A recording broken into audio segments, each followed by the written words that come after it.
Well, good afternoon, everyone. This is Lisa Hudson. We are going to get started here in just a minute or so. Just wanted to let you know that you are in the right place. This is Critical Business Updates for Business Owners every Friday for the Northeast part of the state.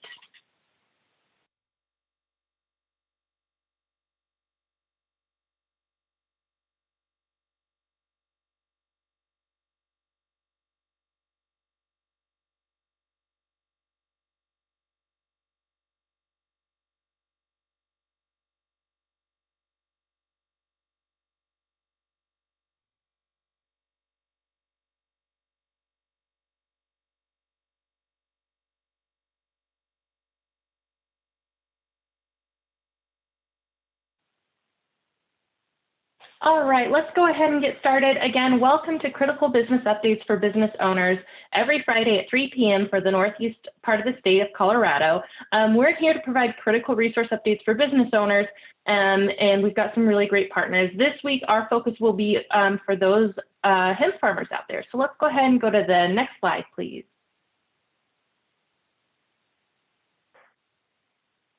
So today's call is sponsored by Startup Colorado, the Colorado Office of Economic Development and International Trade, the Department of Local Affairs, the Department of Labor and Employment, Galala Commons, Grow Sicko, the Civic Canopy, the East Colorado SBDC, the Southeast Colorado SBDC, and the Telluride Foundation. So thank you so much for all of our sponsors, each week putting together these amazing calls and great lineup of speakers. Next slide.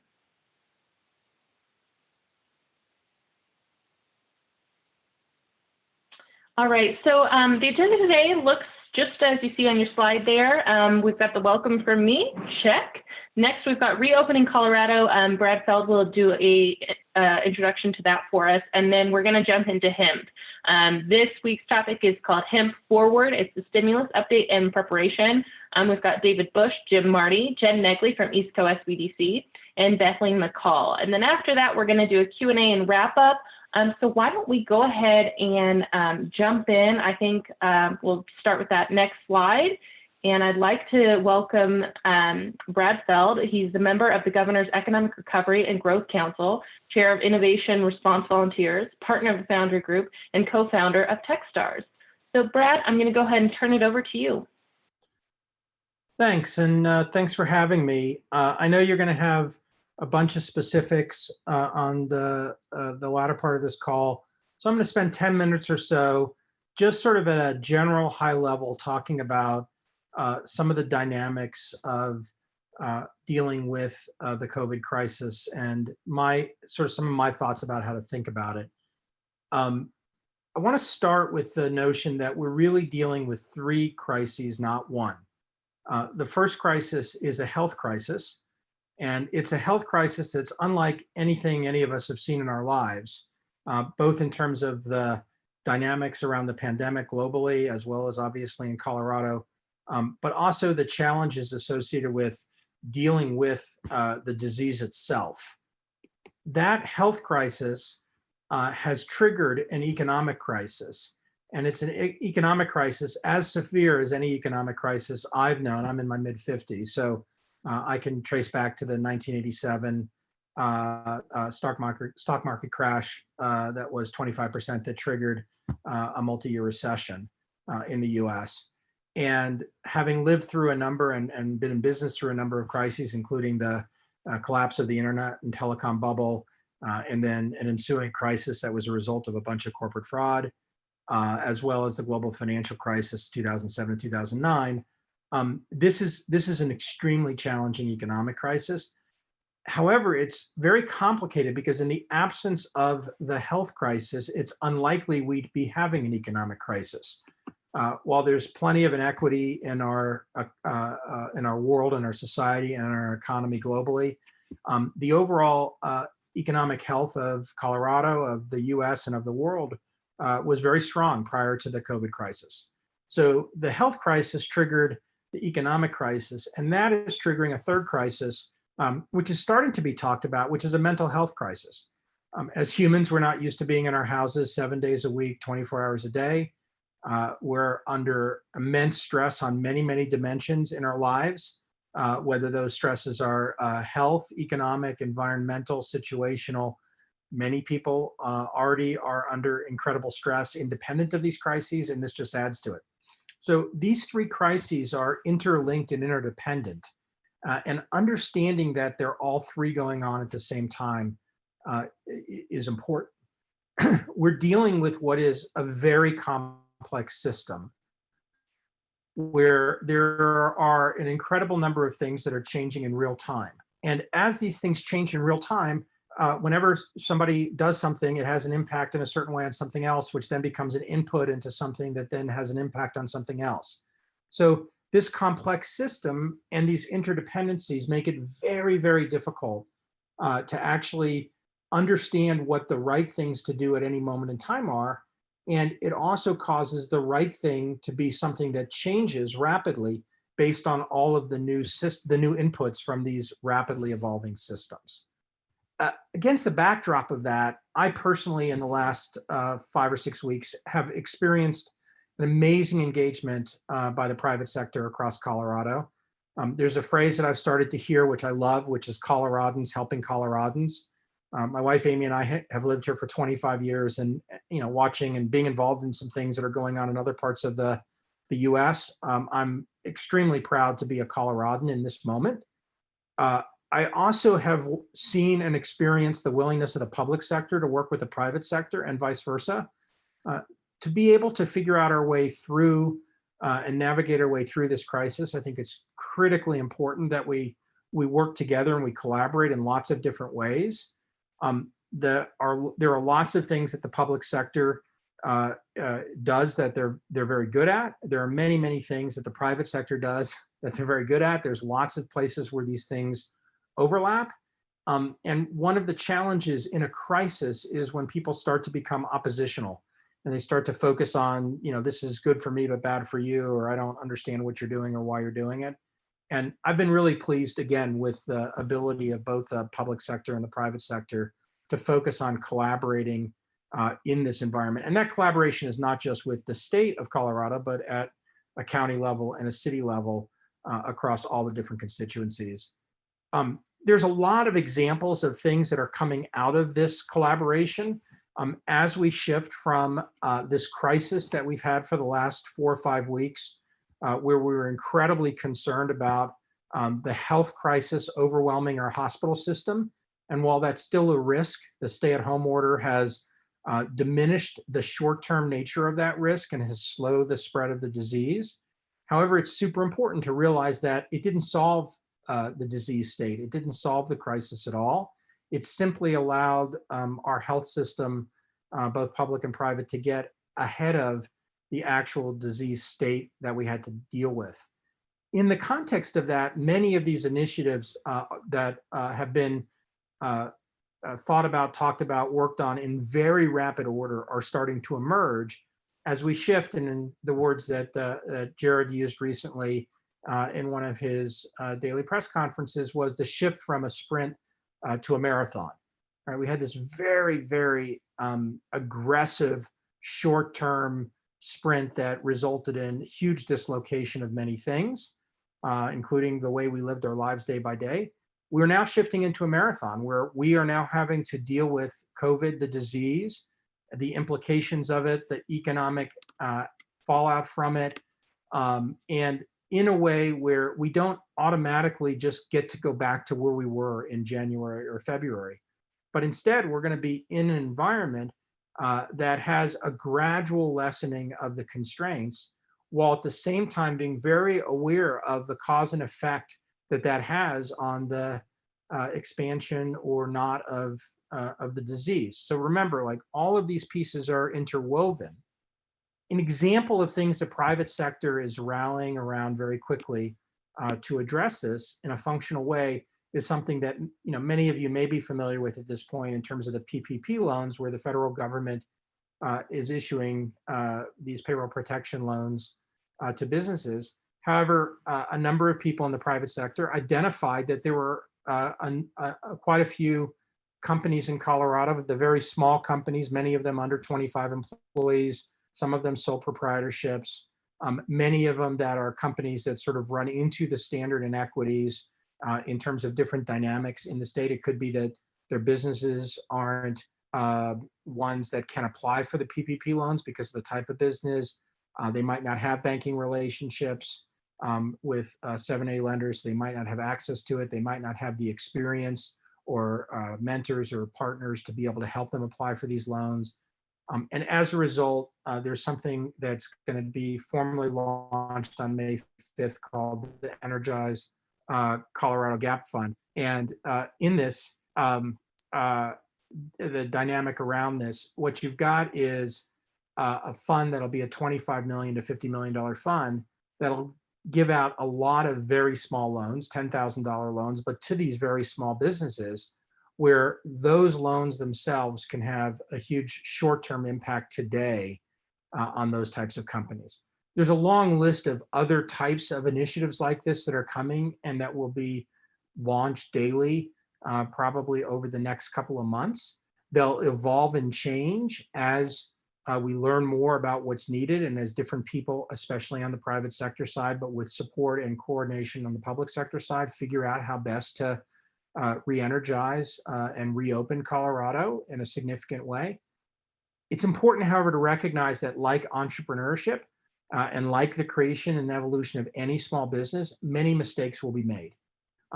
There will be lots of things tried that have little to no impact. Some ideas will seem like good ideas, but when tested, they won't make sense. Others will have huge impact in very short order, will be very powerful, and will be very positive. And I think the key is to recognize that both of these sides of the equation, the things that work out of the gate, as well as the things that are tried and don't work, all can be part of this evolution iteration of learning what is effective. And I just underscore that very rapid iteration here is key. It's important that all of us are communicating clearly with each other about what is working and what is not working, about what the evolving needs of different constituencies are, and doing our best to try to come together and really support each other in this. I'll go back to this Coloradans helping Coloradans, the idea that we're working in an environment where we can all have positive impact and positive participation on each other, rather than it being a zero-sum game where there have to be winners and there have to be losers. I've tried in the last month or so, and I've found this to be very effective, about always assuming good intentions, no matter who I'm talking to, no matter what their historical experience was, no matter whether they're in the public sector, the private sector, regardless of the tone and the dynamics, knowing that everybody's under immense pressure. I try to listen carefully, and I've watched others who have done the same, where they try to listen carefully, they try to play back what they're understanding. And I would say for everybody involved here to do that, and also when you're providing information, to be really clear about what is and what isn't working. Go back to the thing I said a few minutes ago, many things that are being tried or going to be tried won't be right. They won't work. They won't be effective, or they might actually hinder or inhibit progress. Understanding the why things aren't working is just as important, and even more important than understanding the what isn't working. And so try to get one layer below these things when you're talking about them and when you're exploring new solutions. Again, recognizing that things are changing really quickly. So something that's working on Tuesday might not be effective on Thursday, and something that nobody had thought of on Tuesday is going to be the idea that everybody's focused in on Thursday. And so if you come at it from the standpoint of assuming good intentions and being clear about what you're communicating versus anchoring on a particular position and arguing around it without the thought, it's a much more powerful approach. I'll just end with noting that everyone that I know is under immense pressure, regardless of where they are in the socioeconomic realm, in terms of what their personal situations are, in terms of how their businesses are doing, in terms of their health or their family's health or their loved one's health. There's just an enormous amount of pressure and anxiety and stress in the system. And it's not that we should hope that that just goes away. It's not gonna, but just acknowledging that and understanding that And again, trying to be collaborative across all dimensions, even in situations where you're frustrated with the other people, or you don't feel like they're listening, or you don't feel like you're necessarily getting the information you need, is powerful. And I'll end with, it's something that the positive side of that is something I've been experiencing over and over and over again, as I make lots of new friends in Colorado on Zoom rather than face to face, is this notion fundamentally of Coloradans helping Coloradans and us really working to help each other. So thanks for letting me lead off this section. I hope that was helpful. I know it was general versus specific, and I hope the rest of the time is spent on some specific stuff. Thank you so much, Brad. We really appreciate you joining on our call today. And if we do get any questions, we're going to go ahead and send those to you so we can follow up with our attendees here today. And just once again, thank you so much, and we appreciate the information. My pleasure, Lisa. Thanks for having me. Absolutely. All right, let's go ahead and move on to our next slide. All right, and so now we're going to jump into our Hemp Forward, the stimulus updates and preparation. So for this portion of the call, we have got a panel of speakers that I'm really excited to introduce. First up, we've got David Bush, he's a senior attorney at Hoban Law. We have Bethleen McCall, an industrial hemp advisor and producer. We've got Jim Marty, the CEO of Bridge West CPAs, and East Coast's very own Jen Negley. She is our business consultant at East Coast and our ag and hemp champion for the center. So welcome to all of our presenters today on our panel. How we're going to structure today is I'm going to give a topic and a question, and then if you feel like it'd be a good place for you to chime in, please do so. So if you want to go ahead and start your videos, if you've got video available for the panelists, and we will open up our first question. So the first topic is about hemp is a new industry with producers taking additional risks to kickstart the supply chain. First question is, what should hemp growers be thinking about now in response to COVID? David, you want to take that?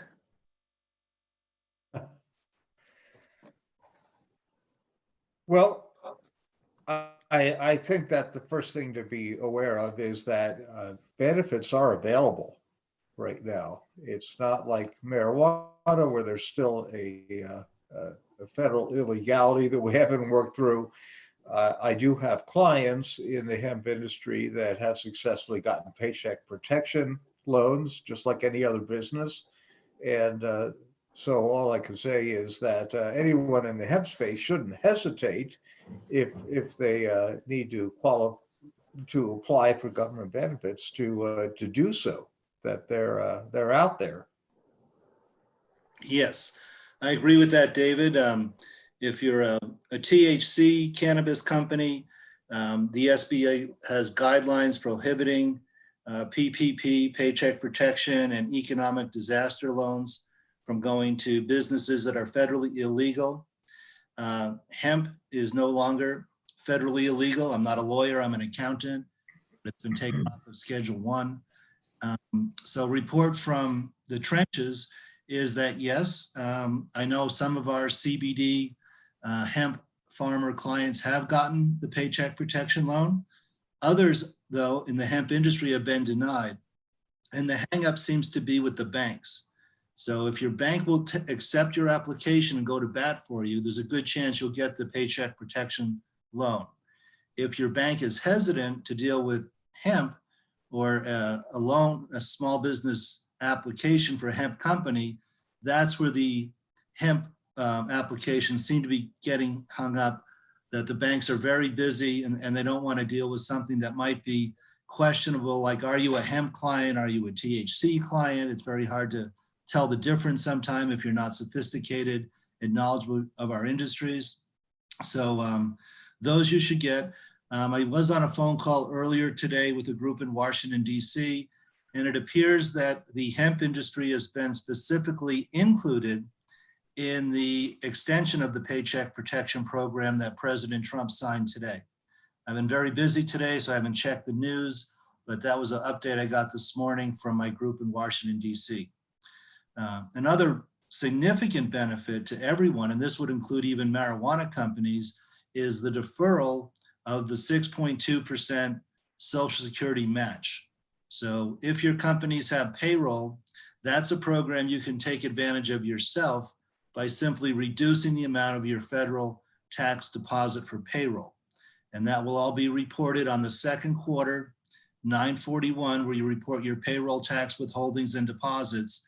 So second quarter 2020 is where you can report that you've taken advantage of the deferral of your 6.2% Social Security tax. And it is a deferral. It has to be repaid in 2021 and 2022, but that's probably a little more into the weeds than we need to get for this phone call. Great, thank you. And Yeah, Kathleen, and- as a producer, what are some things that you have coming to mind that you think farmers should be considering, maybe along the lines of actual people that are going to be in the fields with them? Absolutely. One thing, since the hemp industry has grown so rapidly, especially last year and into this year with more states coming online, we are seeing supply chain breakdowns. And so, if you're looking to order new equipment, you're probably already too late for this growing season if you're looking for transplanters and things like that. However, you should really be thinking about if you're getting clones or seedling starts from a company, checking in with them regularly, making sure that production is going according to plan, because I've heard from several nursery operations that there has been COVID instances at some facilities. And so that would be something to keep in mind. And then when you're going to have employees working for you, of course, just think about, what's the best way to position them all for social distancing, to keep your operation up and running. At our facility, we've changed our warehouse layout for processing and things like that to provide more space for workers. And we've also switched shifts a little bit. So we have less, we're running multiple shifts now instead of just one. So that way we don't have as many people in the facility at the same time. So those are some considerations to think about. Great, thank you. Next part of the question, what things should producers consider from financials and contracts to business structure and partnerships in order to best position themselves to weather the uncertainty? Specifically, maybe like contract negotiations, financial management, unique partnerships, along those lines. Well, perhaps I could start with that. I've seen a very interesting evolution in the hemp industry in the last 5-6 years that I've been involved. And that is, it started out where there really was no infrastructure. There weren't supply chains. And what we had was a lot of people trying to get into hemp, and they ended up being what we would call vertically integrated. They did everything themselves. So they would grow hemp, they would process it, they'd make some kind of product, and they would try to package it and sell it. So they were in control, I guess, on the upside of everything that they were doing, but at the same time, they were going in a lot of different directions at once. What we're really seeing in the industry is that there's much more division of labor. There's much more development of secondary industries and specialists in one phase of hemp production or another. So what I always ask clients when they come to me and they're interested in getting into the industry is, well, what is it that you're good at? And can you focus on that? And then once you answer the question of what you're good at and what you're going to focus on, then the natural question after that is, okay, so I'm going to need some help. I'm going to need a way to connect to the market. So I need to contract out what I'm not doing. And that could be, if you're a producer, a farmer, that you need to find good processors, or you may need to find good transportation companies or good brokers. And there's all manner of other things out there, functions that need to be performed. And those can be handled very well with good contracts. And that's where we come in, is to trying to help people draft contracts that are understandable, that are enforceable, and that really meet their expectations. And if I could follow up, and worked with David for several years now, he does a great job. Yeah, there has been a disconnect here with the 2019 harvest, and we seem to have an excess of biomass just sitting. We don't have enough extractors to process that biomass into at least a crude first pass through of oil. That is changing slowly. We've seen a couple of extraction machine ones. They can handle 11,000 pounds of biomass a day. These machines take up a full room, and finally they're coming online. So recently we've been able to place some of the biomass that our farmers have been sitting on. And just a word of advice is, if you are sitting on biomass from the 2019 harvest, I'm not a scientist, I'm an accountant, but we have a lot of farmer clients, extraction clients, manufactured products of CBD products.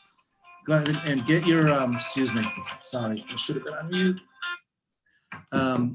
Get your biomass converted into base oil, because the biomass is very unstable. It could get moldy and then you'll have to throw it away.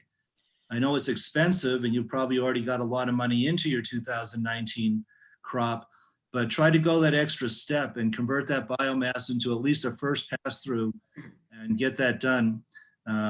It is expensive. There's a program that many extractors do called tolling, where you basically share that crude oil when it comes out of the machine. So that's I wanted to make sure I made those points today, and I'll turn it over to other people now.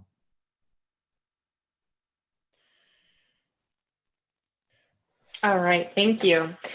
So the next round of questions has to do with hemp and agriculture. Now, both can apply for the PPP. How can producers best prepare for this next round of stimulus in your thoughts? Would that be maybe general advice for obtaining the loan and how to make that application successful? Yes. Start by talking to your bank and your banker.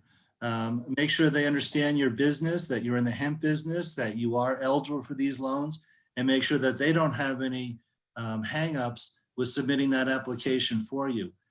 Really, in the last 2 weeks where I've seen people get PPP loans or get denied, it's really been how quick on their feet were your banker, or did your banker have some issues and put the hemp applications behind other more traditional businesses. So that's where you really need to start, is make that phone call, even yet today after this program, and talk to your banker.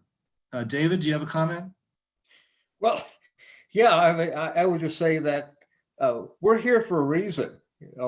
The accountants and the lawyers and the bankers, we have certain areas of knowledge and specialty that we can offer to people. And way too often, I have people come to me after they've already had a problem, after they've tried to do things on their own. They didn't ask, they just assumed that they could handle their business the way that they wanted to. And that things went terribly wrong. And then they ended up spending a lot of money on people like Jim to try to straighten out their finances. They come to me because they got a contract they can't enforce and the other party has disappeared. We like to encourage people to try to think ahead. When you have questions, please ask. I mean, that's what we're here for, is go to your banker and ask, how does this loan work? How can I get it? Go to your accountant and ask, well, how's this going to affect my tax profile? Come to me, talk about contracts, talk about the possible risk of litigation if that's on the horizon. Don't hesitate, and it'll save you a lot in the long run.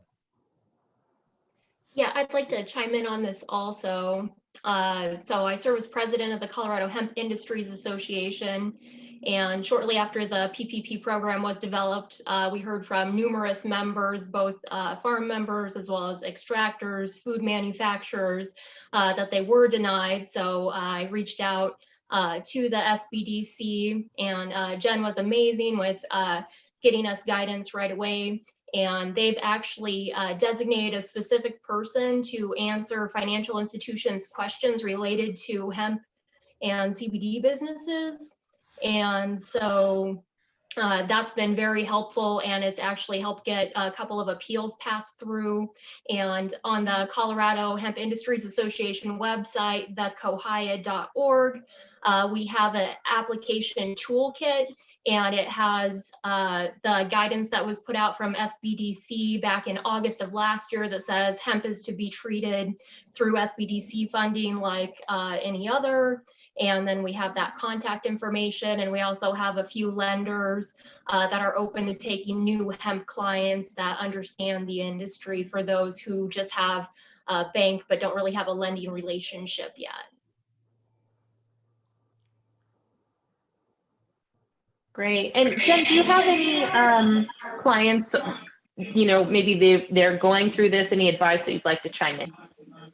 Well, it always comes down to good record keeping. You're going to need your payroll records for the last 12 months, W-2s, 941s, 1099s.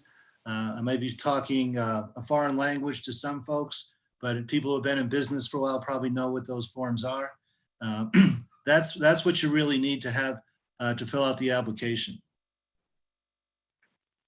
And now we are getting some questions, about if you've been denied, should you reapply, or is there some sort of an appeal process that they should go through? Now, we have been working with clients with the Int'l. Now, what about with the Triple P? Have you heard anything there? Well, I can tell you from my own experience. Because my wife, she's not in the hemp space or THC space, but she has a small business. And we went through this process recently of applying for some government assistance through these new programs that are available. And I could almost guarantee you that anyone who fills out the application, it doesn't look very hard, but you do, and they're going to come back and ask for more. It's almost impossible to ever get it right the first time. It just happens. So if you get denied, more often than not, it's just because something is incomplete in the application. And again, ask, find out what it is they need and get it. I also wanted to comment on what Jim was just saying, because I was thinking the very thought when he started talking about this is record keeping.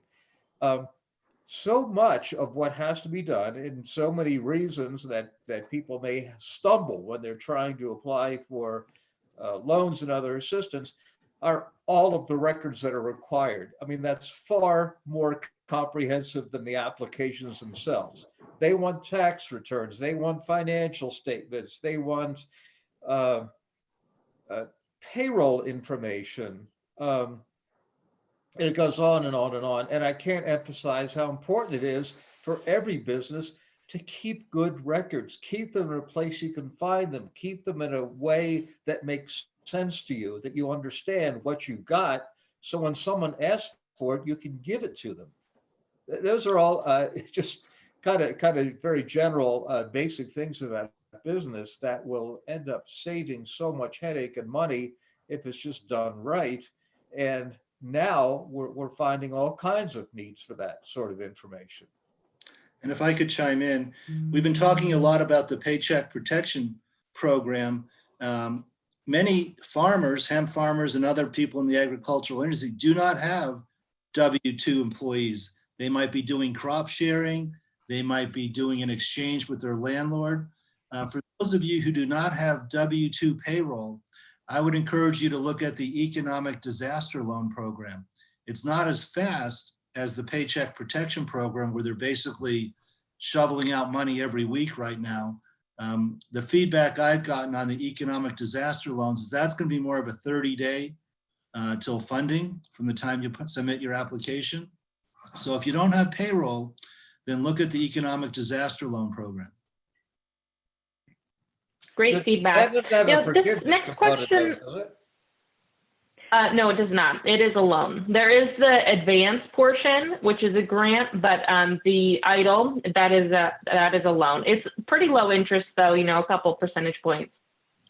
Right. This next question I'm going to direct to Jen Negley. Now, you have been working with a lot of our small business clients at SBDC and have been a spearhead for our hemp initiative at Eastco.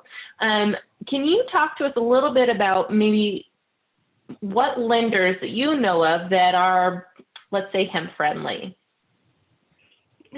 Yes. So I would point back to the resource that Bethleen McCall said with the Colorado Hemp Industries Association. I can tell you locally in Greeley, First Tier Bank has been a really wonderful resource for this particular industry and also open for new clients. That's going to be most important. Number one step in this is finding somebody who's willing to work with the hemp industry lender and open to new clients if you don't have an existing relationship with them. The other thing that I would just make mention that I wasn't able to put in a little bit earlier is I really recommend you do your homework in this case. And if you go to coloradosbdc.org/COVID, you can find the application for the Paycheck Protection Program. You can find information around acceptable use of funds, non-acceptable use of funds, what documents are going to be required, and you can do the same thing for the Int'l program. One thing that I'm hearing from some of the lenders is they're working around the clock to get these applications processed. And so where traditionally maybe they would like to provide a little more handholding and to answer questions, right now they have so much that's being asked of them that the easier that you can make it on your lender and doing just that little bit of research ahead of time and a plan for use of those funds can help you get this process quicker. Great, thank you so much. So we are rounding up at the end of our panel time, but I'd like to open it up. If there's anything that you didn't get to share that we reviewed in the questions, maybe take about 2 minutes and let's just wrap this portion up. I could put in a plug for Rollins Bank in Longmont, Colorado. Recently changed their name to Front Range Bank. They've done a wonderful job with hemp clients and PPP loans.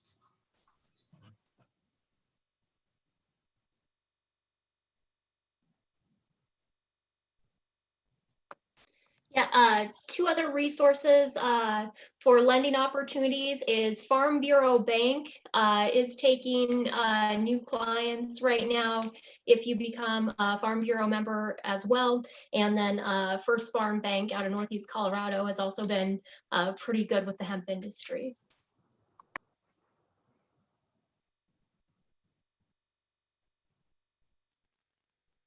Great, thank you so much. Jen, I'll do one other plug. Oh, yeah, I'll do one other plug. So one thing that was really interesting that I found out at the NOCO Hemp Virtual Summit earlier this week is that the USDA, of course, the Hemp Pet is an acceptable program, and all FSA programs and under the Commodity Credit Corporation are eligible. But right now, the USDA is trying to determine if hemp is going to be designated as a specialty crop. And so this actually has some financial results with this is on program eligibility and financial resources potentially available under USDA. So if you're a hemp grower, what I'd recommend is, yes, our elected officials are absolutely busy with COVID, but make sure that you are also letting them know that this is something that you may want to see happen and do that advocacy for your own industry.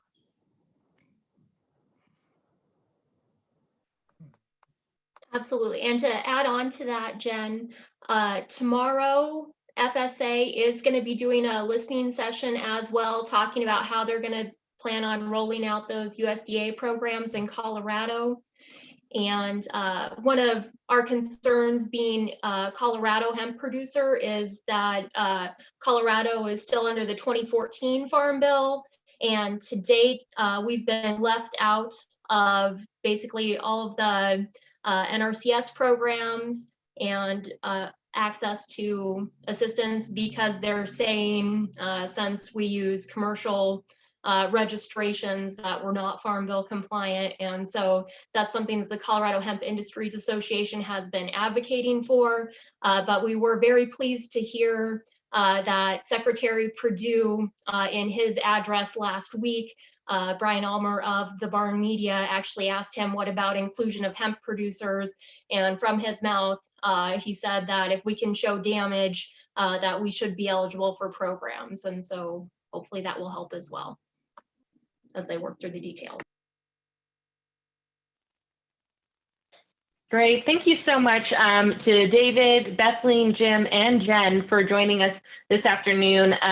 And what we'll do is we do have these slides posted and this recording will be available. Right now, we'd like to go ahead and go into our Q&A. We do have one question on the board, and it's from one of our attendees, and they said, I understand that we cannot double dip using funds within the CARES Act. However, we were told that if we applied for EIDL after March 31st, you cannot receive both PPP and EIDL. Does anyone know this to be true? And I can go ahead and answer this question. I'll answer this live. That is not true. You can apply for both programs. The double dipping comes into play when you are looking to use the funds for the same expenditure. And that is what's not allowable. So you can apply for both PPP and EIDL and receive both of those funds as long as you're not using it to pay for the same expenditure. So that's what that double dip phrase is referring to. And I hope that that answered your question. I agree with what Lisa's saying. And the EIDL program has a little bit more leeway on how you can spend that money than the PPP. So yes, you can apply for both, but you do have to be very careful. In fact, that gives me a chance to make a recommendation is if you do get any of these loans, open a separate checking account for those funds to go into, so it's much easier to track that you spent that money properly.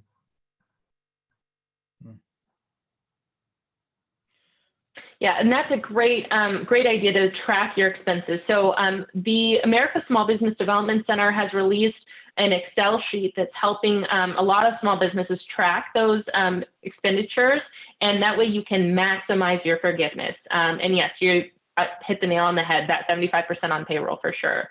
On the slide right now, we do have some additional resources available. The slides from today's presentations can be downloaded on the website for the East Colorado SBDC. There's more business resources at the coloradosbdc.org/COVID, which is what Jen referenced earlier, and it's getting updated almost on the hour. So if you're looking for current information, it's really a great resource. And then the last one is related to entrepreneurs and entrepreneurial communities. Go to startupcolorado.org. And at this time, I'd also like to promote the Colorado Hemp Industry Collaborative. If we can go to that slide. This is a meetup group that was developed, and it's got over 260 members already. The City of Greeley, Philip McCready, the Economic Development Manager, has co-founded this group, and they've put on some amazing events. So you can find them on meetup.com. In fact, I pulled up their meetup group on there, and they have an event coming up on May 6th, and it's going to be How I Built This, the story of hemp processing partners. So the first portion of this will be the story of hemp processing partners. The second portion will be a group Q&A, joining the dots to scale hemp materials. And the third will be a networking breakout. So that will be on May 6th from 4 to 5:30 p.m. So you can go to meetup.com and join that. I think it'll be a really good one, and great to have our partners at the City of Greeley. Next, I'm going to, if you'll go to the next slide, just focus on some free opportunities for you. So free one-on-one consultants, mentors, and experts from PPP to plans and pivots. Prepare your business for the next stimulus application round, or start strategizing for the next 3 to 6 to 9 and 12 months out. So it's all about continuity planning at this point. You can meet with an SBDC consultant. Regionally, we are doing all of our consulting virtually at this point. So if you chime in and request an appointment, we will get with you that day to get that scheduled. The COVID Financial Network has national CFOs and controllers, and you can access those at covid19financehelp.splashthat.com. And new is a CU Leads co-venture. It's 70 business professors and experts. A really cool resource. If you haven't checked it out already, I'd highly recommend it. It's bit.ly/coventure_forward. Next slide.